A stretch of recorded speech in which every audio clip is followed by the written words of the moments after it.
और काम विकार ही हमें स्वर्ग से धक्का देकर नरक में ले आता है।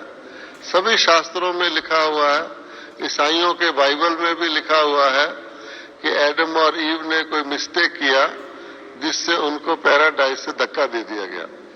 तो अब बाबा फिर से जब स्वर्ग स्थापित करते हैं तो पहले पहले काम विकार द्वारा जन्म की प्रथा को खत्म करते हैं और हमारी दादी प्रकाश मणि जी को बाबा ने विशेष इसी कार्य के लिए खास निमित्त बनाया है।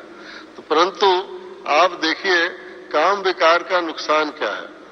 पहली बात, काम विकार बॉडी कॉन्शियसनेस की सबसे ग्रॉस फॉर्म है और ये इतनी घिनौनी चीज है कि इस काम विकार को क्रिमिनल असॉल्ट लॉ के अंदर कहा गया है। इसको दूसरे की आत्मा और शरीर दोनों का, काया और कला दोनों को गिराने के निमित्त कहा गया है।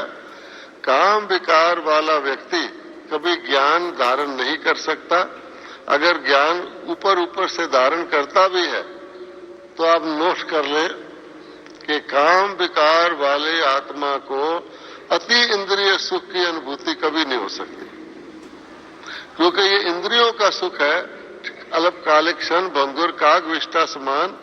तो अति इंद्रिय सुख का काम विकार दुश्मन है और बाबा हमें कहते हैं आप अति इंद्रिय सुख में रहो, क्योंकि अति इंद्रिय सुख है आनंद, ब्लिस, और आनंद का उल्टा नहीं होता, बाकी सब सुखों का उल्टा होता है। शारीरिक सुख टेम्परेरी है, खत्म हो जाएगा। किसी भी प्रकार का शारीरिक सुख जब एज बढ़ जाती है या कोई इंद्री खराब हो जाती है, अल्टीमेटली जब व्यक्ति निष्क्रिय हो जाता है, खत्म हो जाता है। अति इंद्रिय सुख कभी भी खत्म नहीं होता। तो जब सुख नहीं मिलता तो दुख की फीलिंग आती है।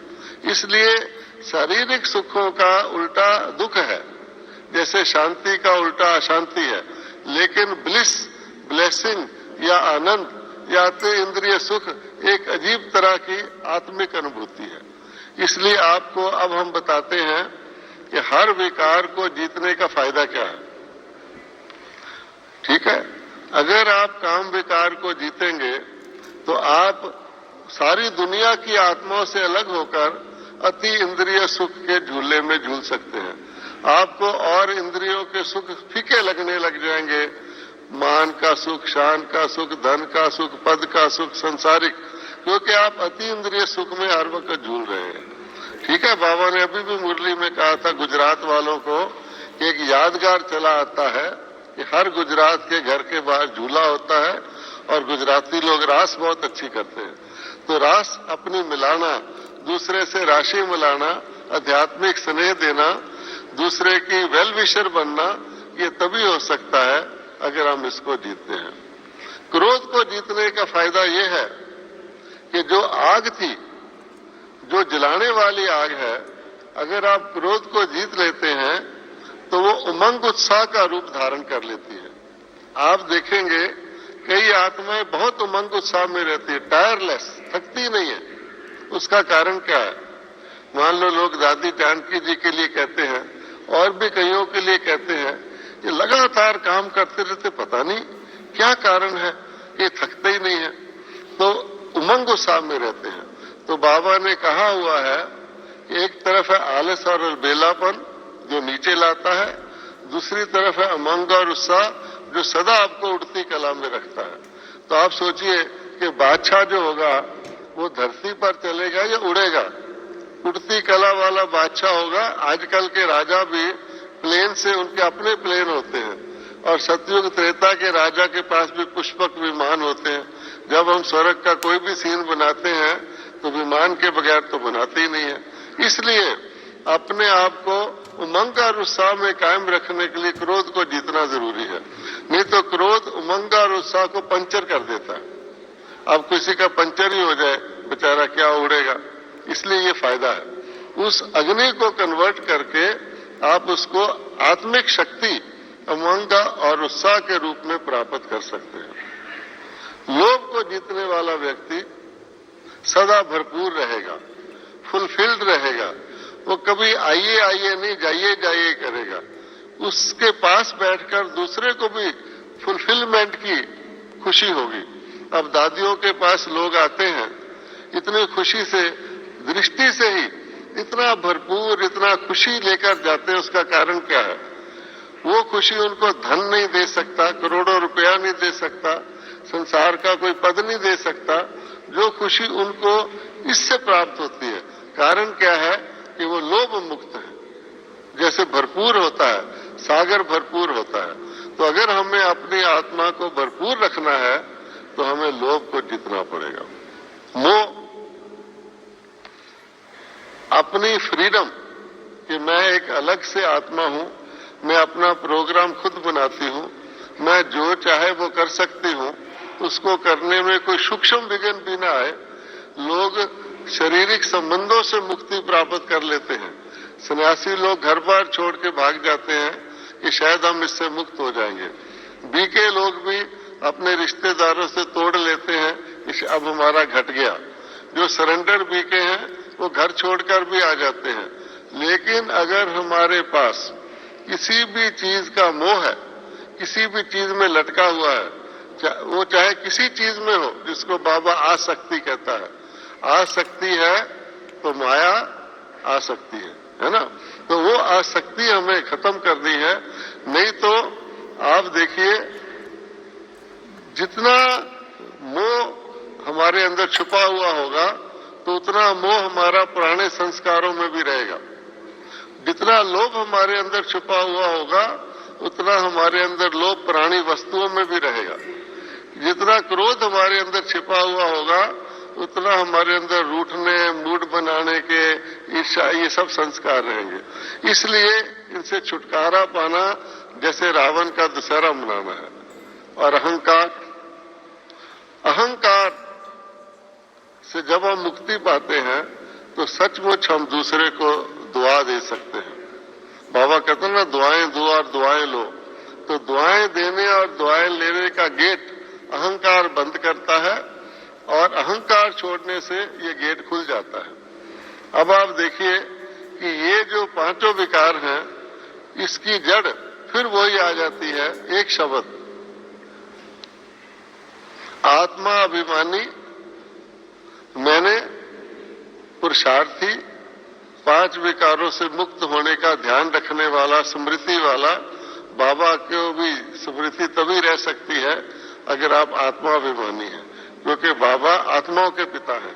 इसलिए अमर लोक का निवासी, क्योंकि आत्मा अमर भी है, परमपिता परमात्मा के सहयोग को प्राप्त करने वाला, परमात्मा का साथी, हानि लाभ से ऊपर, उस्तत निंदा हानि लाभ जय पराजय मान अपमान से ऊपर आत्माभिमानी रह सकता है। इसलिए वही शब्द आ जाता है जिसको हम स्मृति या विस्मृति कहते हैं, या देह भान और आत्मा भान कहते हैं।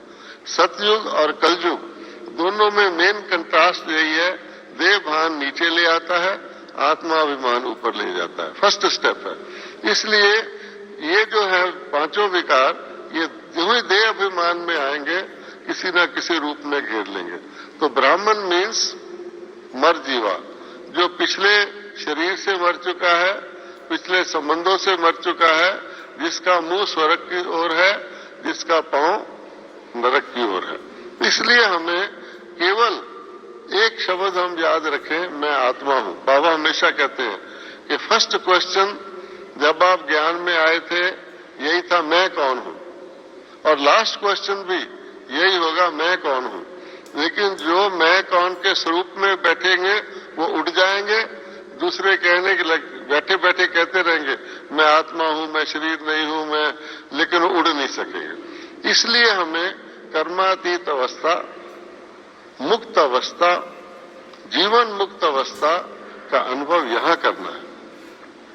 उसका तरीका क्या है? हम वैसे कहते हैं कि मुक्ति के गेट खुलने वाले हैं, दुनिया का विनाश होगा तो मुक्ति का गेट खुलेगा, फिर सब ऊपर जाएंगे, फिर हाथ लगा के नीचे आएंगे, वो ठीक है। लेकिन मेरे लिए हर एक आत्मा के इंडिविजुअल तौर पे मुक्ति का गेट कब खुलेगा, जीवन मुक्ति का गेट कब खुलेगा, और अनेक प्रकार की जो हमें बॉन्डेजेस बंधन है उससे छुटकारा कब होगा। हमारा उसका तरीका ये है, हम अपना मीटर जीरो करते रहें। हर कर्म के बाद अपना मीटर जीरो करते रहें। जैसे पेट्रोल भरने वाला पेट्रोल भरने के बाद नए कस्टमर को कहता है देख लो मीटर जीरो है, क्योंकि कोई भी पिछले मीटर का बिल नहीं देना चाहता। टैक्सी वाला, स्कूटर वाला, वो क्या कहता है, वही देख लो मीटर जीरो है। अगर वो जीरो ना करे तो कस्टमर कहता है मीटर जीरो करो। तो हमें अपने जीवन में जीरो का बड़ा महत्व है। हमारे ज्ञान में जो कर्म करो उसके बाद देखो उसका कोई अकाउंट आगे तो नहीं बढ़ा। जैसे कैश खरीदने वाला कैश खरीदता है, चीज उसके हाथ में, कैश दूसरे के हाथ में छुट्टी। और जो अकाउंट खोल लेता है, खाता खोल लेता है, वो खाता दुकानदार लिखता है इतने पैसे इससे लेने हैं, वो नोट करता है इतने पैसे इसके देने हैं, वो बोझ है। तो हमें उड़ना है, फ्री रहना है, इसलिए हमें मीटर जीरो करना अर्थात जीरो बनना, अर्थात फुल स्टॉप लगाना। जैसे इंग्लिश भाषा में हर सेंटेंस के बाद फुल स्टॉप लग जाता है, हिंदी भाषा में हर सेंटेंस के बाद पूर्ण विराम लग जाता है, और इंग्लिश भाषा में अगला सेंटेंस कैपिटल लेटर से शुरू होता है। इसी प्रकार हर कर्म को हम इंडिविजुअली गिने, चाहे हमारे पुराने संस्कारों का, कर्मों का पूरा हिसाब चुकतू नहीं भी हुआ, लेकिन कम से कम हम आगे के लिए तो बॉन्डेज को ना बढ़ाएं, हैं, पिछले को चुकतू करते जाएं। ऐसा ना हो आगा दौड़ पीछा चौड़, हम आगे के लिए भागते रहें सेवा में और पीछे हमारा वो रस्सियां हमें पकड़ती रहें। इसलिए मुक्ति और जीवन मुक्ति यहां अनुभव करनी है। इसलिए बाबा कहता कच्चा फल नहीं खाना है, मान शान से, नाम मान से, छोटी छोटी चीजों से अपने नंबर कम नहीं कर रहे हैं। इन बातों का हम ध्यान रखेंगे तो आप देखेंगे जितनी देर आप आत्माभिमानी हैं, बेहद में है, बाप साथ है, तो बेफिक्र बादशाह है। बादशाह का दिल बड़ा होता है। आप कभी भी छोटे दिल वाली बात ना करें, दिल बड़ा रखें, हैं? सच्चा दिल होता है, सच्ची दिल मुराद हासिल। बादशाह न्यायकारी होता है, पक्षपात नहीं करता। बादशाह में लेने के संस्कार नहीं होते, देने के संस्कार होते हैं। ये तो कलयुग में गवर्नमेंट टैक्स लगाती है, सतयुग में तो लोग राजाओं को वैसे ही बेटा देते रहते हैं। सारी किंगडम ही उनकी है, इसलिए उनको कोई अपना शरीर निर्वाह के लिए न राजा को न राजकुमार को तो इस तरह का रोजगार नहीं करना पड़ता है। तो बादशाह रॉयल रहता है, इतना रॉयल होता है, उसके संस्कार में रॉयल्टी होती है। कोई रॉयल्टी ऊपर की नहीं गिनी जाती। कोई समझे मैंने सोने का ये पहन लिया तो मैं रॉयल हो गया ना। आपको पता है हमारे देश में राजा पोरस हुआ है। राजा पोरस राजा था, वो तो द्वापर के बाद का राजा था, कलयुग का ही राजा था। उस राजा पोरस को सिकंदर ने कैद कर लिया और कैद करके उसको कहा बोलो तुम्हारे साथ क्या सलूक किया जाए। उसने सोचा ये तो कैदी हो गया, ये तो गिड़गिड़ाएगा, नम्रता से बोलेगा, गुलाम हो गया। लेकिन उसका दिल राजा का ही था, उसके संस्कार राजा के ही थे। उसने क्या कहा कि वो सलूक जो एक राजा दूसरे से करता है, दूसरे राजा से करता है। सिकंदर सोच में पड़ गया, वो नीचा हो गया। उसने सोचा बंदी तो इसको मैंने बना लिया है, लेकिन ये राजा है और मैं समझ रहा हूं कि मैंने इसको कैद कर दिया तो इसको छोटा कर दिया। सिकंदर छोटा हो गया। इस प्रकार से हमें अपनी रॉयल्टी को जहां देना है वहां देना ही है, जहां खर्चना है वहां खर्चना ही है, जहां बचाना है वहां बचाना ही है। अपने ज्ञान के नियम के अनुसार हमें अपने जीवन को चलाना है। ओम शांति।